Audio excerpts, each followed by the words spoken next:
But I'll be on it always, always and ever.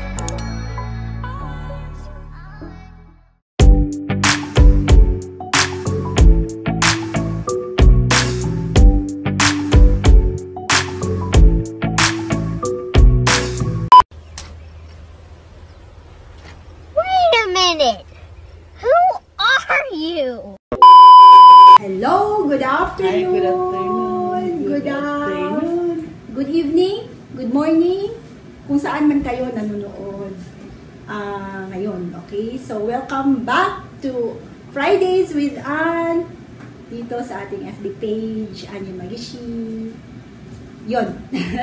So, ngayon, for our Fridays with Ann anniversary, meron tayong isang guest, si Miss Madam na Miss Madam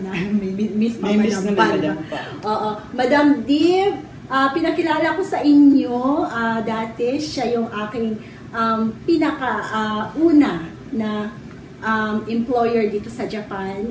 Very first, galing akong Tokyo, siya yung umampun sa akin. Lahat nangyari yun. Nangaampun ako. Oo, galing sa kanya ang lahat ng ito. So we are going to give back to the universe for all the blessings, yun. So, mamaya abangan ninyo yung ating giveaway for the top fan batch naman. So, for the meantime, chichika kami. Madam, sige, ikaw na muna. Ikaw na muna. Interviewin. Interview ko muna siya. Anong gusto mong malaman tungkol sa yung ano lang? Yung kaya lang sagutin. Eto, meron tayong tatlong katanungan dito na i-share natin sa kanya.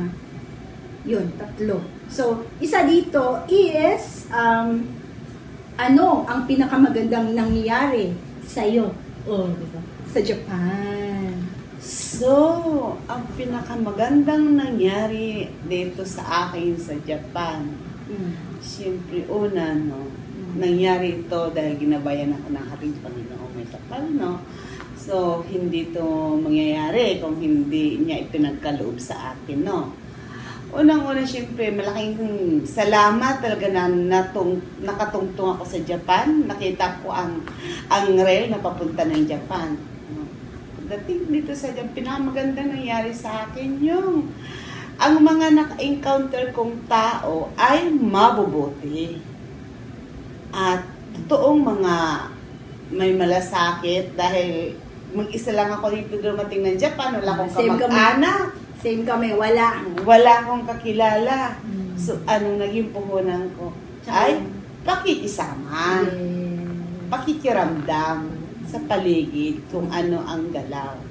Ang pinakamaganda talaga nangyari sa akin po sa Japan nung siyempre, unang-una naging isang material or kumbaga sa pagkanisangkap, yung ako'y nakapag-asawa rin ng Hapon. Then, nung nakapag-asawa ako ng Hapon, nagtulungan kami sa trabaho namin. Siyempre, pinagpala naman ng Panginoon, pinahiram sa amin yung magandang opportunity sa isang hanap buhay. Kaya ayun, malaki ang naitulong sa pamilya ko sa Pilipinas. Halos lahat ko sila pinag-aral, mula kapatid hanggang pamangkin. So, yun ang pinakamagandang kami dito, pinakamagandang nangyari sa akin. Yung dahil sa nakarating ako dito sa Japan, malaki rin ang nabago ng buhay namin noon kaysa ngayon. Pero syempre nga ang buhay ay may up and down. Pero hindi tayo gumigive up. Yes. Dahil ganun talaga ang buhay. That's life. Diba? May alon minsan. Pero, huwag kang susuko at huwag kailangan, alam mo yun, kaya ko to, malalampasan ko to. Yan, ang ganda yun, naman. pinakamaganda, napag-aral ko ang aking mga kapatid at pamangkin. Diba? Yes. Meron pa naman natitira, hindi pa ako tapos dyan sa mga scholar. Diba? Pero at least, nasa ka na, nasa malayo ka na, nasa andun ka na sa mga kalahati plus, 'di ba? bandang nasa 60%, 70%. Nakakaibig sabihin nakakaraos. Oo, diba? Pero malapit na yan.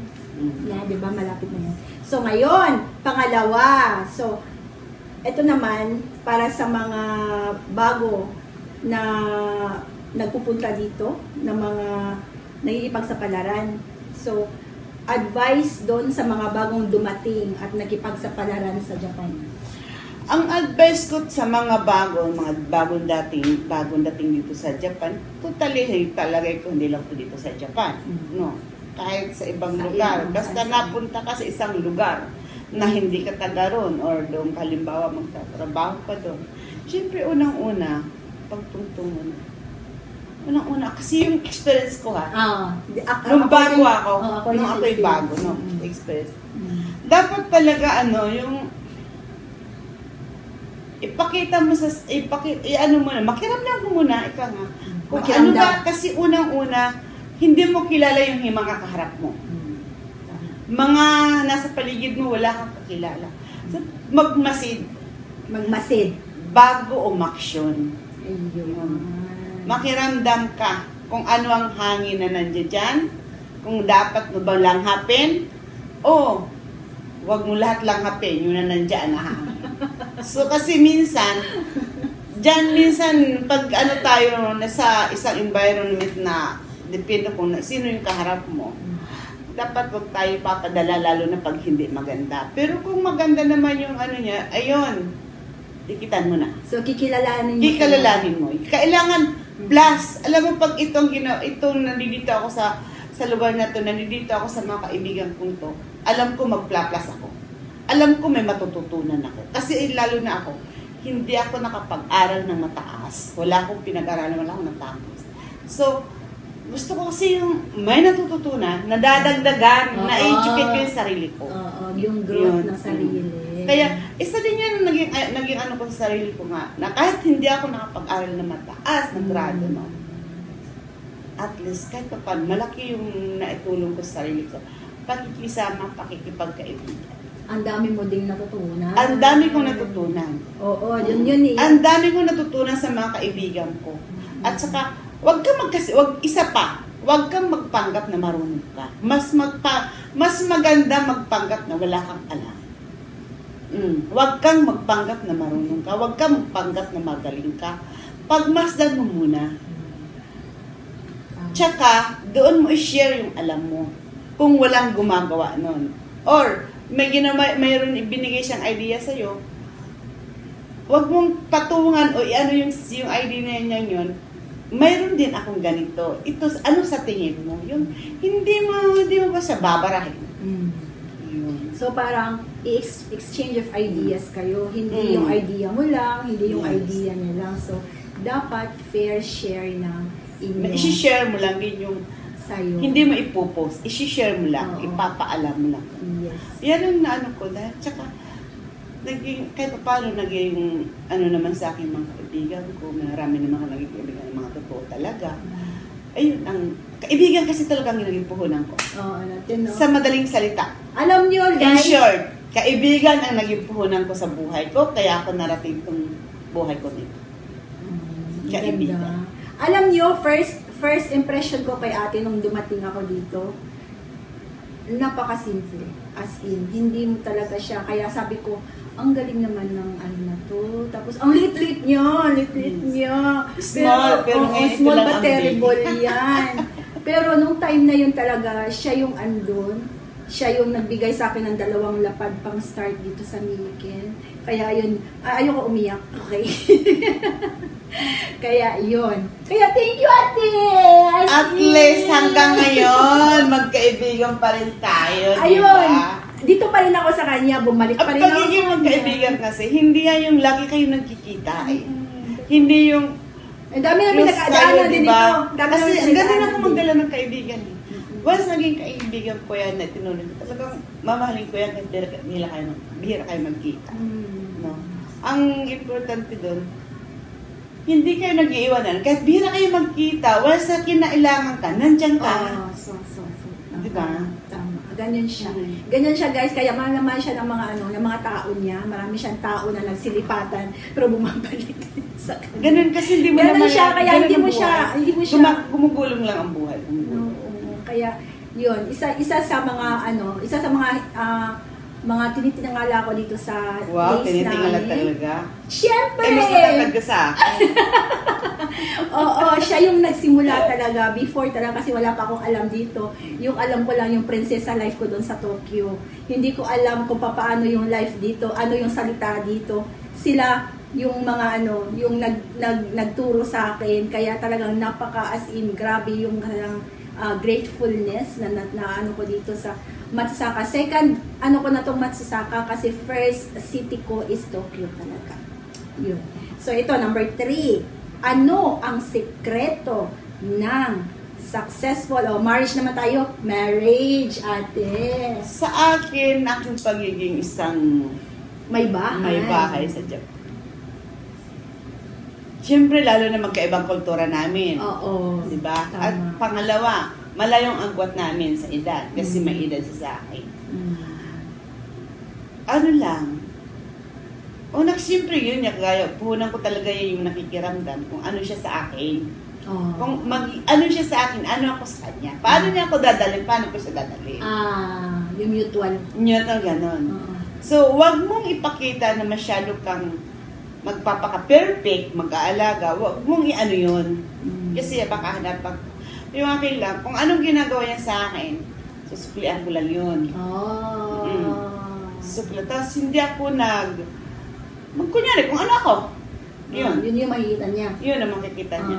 Ganon. Tapos, wag mo na rin hanapin sa kanyang hindi mo nakikita. Oo. Kasi mapapagod ka maghanap. Totoo. Kung anong mayroon siyang attitude, i-ano mo yung sarili mo na, kung kaya mo ba to?